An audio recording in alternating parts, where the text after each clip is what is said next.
వరంగల్ జిల్లా నర్సంపేట నియోజకవర్గంలోని నెక్కొండ, చెన్నారావుపేట, నర్సంపేట మండలాల్లోని వరద ప్రభావిత ప్రాంతాల్లో ఎమ్మెల్యే దొంతి మాధవరెడ్డి పర్యటించారు.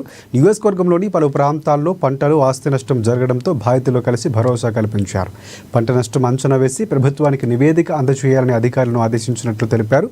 త్వరలో వరంగల్ నర్సంపేట రహదారిని 4 వరుసల రోడ్డుగా అభివృద్ధి చేయబోతున్నట్లు పేర్కొన్నారు. ఆ సంబంధిత అధికారులకు కూడా ఆదేశాలు జారీ చేయడం జరిగింది. అంత మీ అందరికీ తెలుసు.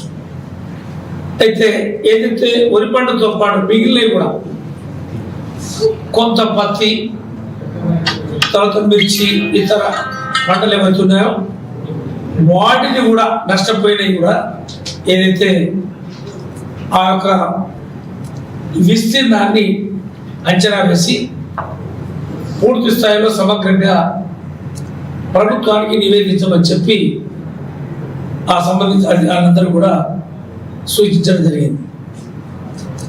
దీంతో పాటు రోడ్లు ఏవైతే ఆ యొక్క లో లెవెల్ ఉన్న దగ్గర కాజ్వేలు, తర్వాత కొన్ని కల్వర్ట్స్, చిన్న కల్వర్ట్స్ ఉన్న దగ్గర హెవీ రెయిన్ కారణం చేత నెక్కొండ నర్సంపేట రోడ్డు పైన నెక్కొండ సమీపంలో దయ్యాల బాగు,